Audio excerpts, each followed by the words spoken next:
साथियों, गेहूं की बुआई हो चुकी है और किसानों के मन में है कि गेहूं की बुआई के बाद पहली सिंचाई के अंदर उसके अंदर कौन सा खाद, कौन सा न्यूट्रिएंट दे। तो आज इसी बारे में अपन बात करते हैं। गेहूं की पहली सिंचाई, गेहूं की CRI स्टेज के अंदर किसान भाई कितनी मात्रा में सिंचाई करे और साथ ही कौन कौन से खाद, कौन कौन से न्यूट्रिएंट अपने यहाँ पर खेतों के अंदर इस्तेमाल करे।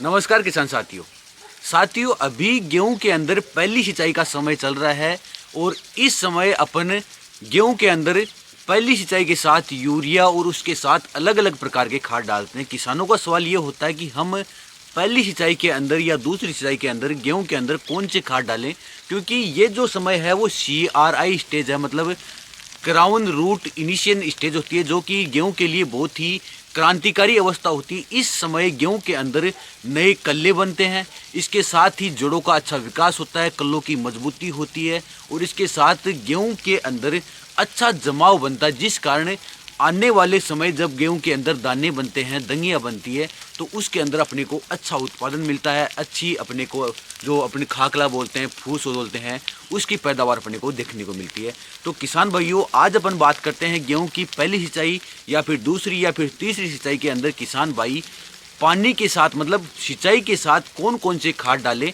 ताकि उनके यहाँ पर अच्छा उत्पाद देखने को मिले। तो साथियों, शुरू करते हैं। शुरू करने से पहले मैं बताऊंगा कि अगर आप चैनल पर नए हैं तो चैनल को सब्सक्राइब कीजिए, साथ ही बेल आइकन को दबाकर नए वीडियो की नोटिफिकेशन भी आप इसी प्रकार के प्राप्त कर सकते हैं। साथियों, सबसे पहले अपन बात करते हैं गेहूँ के अंदर CRI स्टेज कब आती है। गेहूं की बुआई के लगभग 21 से लेकर 25 दिन या फिर 30 दिन तक शुरुआती समय के अंदर CRI स्टेज आती है और CRI स्टेज का मतलब होती है क्राउन रूट इनिशियल स्टेज, मतलब इस समय गेहूं के अंदर जड़ों का विकास होता है, इसके साथ ही उसके अंदर कल्लों का विकास होता है, कल्लों की मजबूती बनती है, कल्ले ज़्यादा बनते हैं। यही समय है जिस समय गेहूं को ज़्यादा मात्रा में और संतुलित मात्रा में खुराक की आवश्यकता होती है, सिंचाई की आवश्यकता होती है और इसी समय गेहूं के अंदर जो भी बनना होता है, जड़ों का जमाव होना होता है, वो सारा का सारा हो जाता है। तो इस समय अपने को खाद की संतुलित मात्रा देना बहुत ही आवश्यक है। तो किसानों का सवाल ये होता है कि अपन इस समय कौन सी खाद का इस्तेमाल करें। साथियों, अपन ने मोटा मोटा जब अपन ने बुआई की थी गेहूं की, तो उस समय अपन ने उसके अंदर जो भी उसको आवश्यकता थी, जैसे DAP की आवश्यकता थी, तो फास्फोरस की आवश्यकता थी, उसके लिए DAP इस्तेमाल कर लिया था या फिर सुपर फास्फेट इस्तेमाल कर लिया था और सल्फर के लिए सल्फर बेंटोनाइट जो दानेदार आता है उसका इस्तेमाल कर लिया था। तो मोटा मोटा अपन ने लगभग सारी खादों का इस्तेमाल अपन ने कर लिया था। कुछ किसानों ने माइक्रो न्यूट्रिएंट के लिए सागरिका दानेदार का भी इस्तेमाल किया था। तो लगभग सारे खुराकों का इस्तेमाल अपने यहाँ पर कर लिया था, परंतु कुछ खुराक जो रह गए हैं उसका इस्तेमाल अपने को पहली, दूसरी या तीसरी सिंचाई में करना होता है। तो इस समय अपन किसका इस्तेमाल करें। तो साथियों, अब अपन बात करते हैं 1 एकड़ की। लगभग जो कच्चा बीघा की बात करें तो लगभग 4.5 बीघा जो होती है, पक्की की बीघा में लगभग 2.25 या 2.5 बीघा की समथिंग होती है। तो उसकी बात करते हैं कि उसमें किसान भाई किस प्रकार से कौन कौन से खादों का इस्तेमाल करें। साथियों, सबसे पहले बात करते हैं यूरिया की। यूरिया अपन लगभग सभी प्रकार की फसलों में इस्तेमाल करते हैं और इसका तो इस्तेमाल कर ही लेते हैं, चाहे कोई और खाद का इस्तेमाल करे या ना करें। तो आपको यूरिया का भी इस्तेमाल करना है पहली सिंचाई के अंदर। अगर 1 एकड़ की बात करें तो आपको अपने यहाँ पर 1 एकड़ में लगभग 30 किलोग्राम यूरिया का इस्तेमाल करना है। 30 किलोग्राम यूरिया का इस्तेमाल करना है, जो कि नाइट्रोजन की पूर्ति करेगा। इसके साथ ही अगर आपने बुआई के समय DAP या सुपर फास्फेट का, सिंगल सुपर फास्फेट का इस्तेमाल किया है, तो आपको फास्फोरस के लिए अलग से किसी प्रकार की खाद का इस्तेमाल करने की ज़रूरत नहीं है।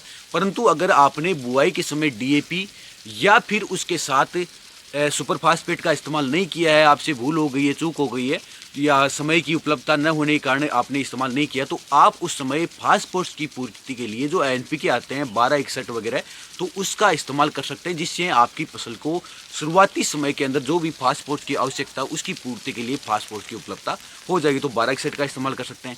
इसके साथ ही आजकल अपने यहाँ पर ज़मीनों के अंदर सल्फर और जिंक की काफ़ी ज़्यादा कमी देखने को मिल रही है।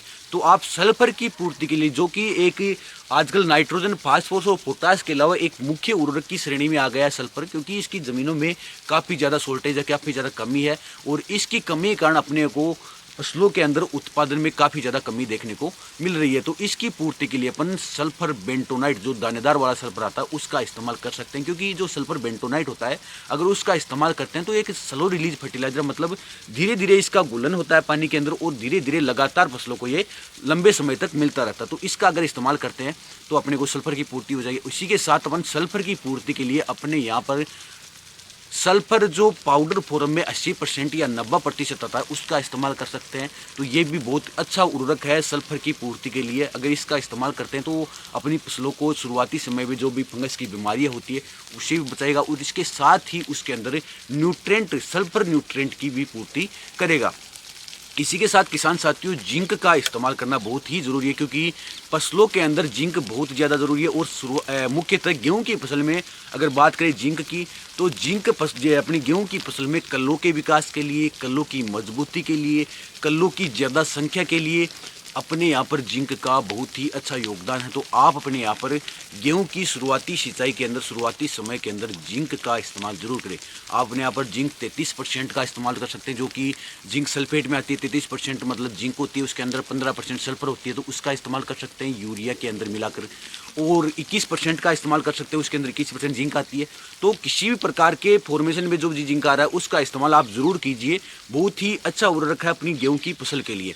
इसके साथ ही अन्य न्यूट्रिएंट की पूर्ति के लिए अपने यहाँ पर माइक्रो न्यूट्रिएंट सूक्ष्म पोषक तत्वों वाले खाद का इस्तेमाल करना बहुत ही ज़रूरी है। तो इसके लिए आप अपने यहाँ पर सागरिका दानेदार, जो दानेदार सागरिका आता है उसका इस्तेमाल कर सकते हैं, या फिर अन्य जो भी न्यूट्रिएंट आपके यहाँ पर बाजार में उपलब्ध है जाइम वगैरह, तो उसका इस्तेमाल कर सकते हैं, जो कि एक प्रकार के माइक्रो न्यूट्रिएंट है जो कि फसल की संतुलित खाद मतलब एक प्रकार से बनाते हैं। तो उसका इस्तेमाल करना बहुत ही ज़रूरी है। तो अगर आप अपने यहाँ पर पहली सिंचाई या दूसरी सिंचाई में डाल रहे हैं खाद, तो यूरिया, सल्फर, जिंक और उसके साथ माइक्रो न्यूट्रिएंट मिलाकर पहली सिंचाई के अंदर आपको डालना है। अब बात करते हैं अगर आप खाद डाल ही रहे हैं तो सिंचाई कितनी करें। साथियों शुरुआती समय में आपको ज़्यादा पानी नहीं देना। अगर ज़्यादा पानी आप दे देंगे तो मोस्टली ज़मीन के अंदर ऑक्सीजन की कमी हो जाएगी और जिस कारण जड़ों का विकास अच्छे प्रकार से नहीं हो पाएगा। जैसे अपने यहाँ पर कई जगह क्या करते हैं, नहरों से ही पानी देते हैं, तो उस समय अपन ज़्यादा पानी डालते हैं, मतलब पहली सिंचाई में खेत को लबालब कर देते हैं। तो उस कंडीशन के अंदर आपके जो पौधे हैं वो न्यूट्रिएंट को न्यूट्रिएंट को ग्रहण नहीं कर पाएंगे। तो उस कंडीशन के अंदर आपकी जो गेहूँ की पैदावार है वो घट सकती है। गेहूँ का जो पौधा है उसका अच्छा विकास नहीं होगा, जड़ों का विकास नहीं होगा। तो उस कंडीशन के अंदर आप पहली सिंचाई के अंदर कम से कम पानी दें, मतलब इतना पानी दें जो कि आपकी फसल की आवश्यकता है उतना ही पानी दें। ऐसे नहीं कि ज़्यादा पानी आप दे दें, मतलब पहला लालच कर ले आपकी ज़्यादा पानी देंगे तो ज़्यादा अपने यहाँ पर प्रोडक्शन होगा।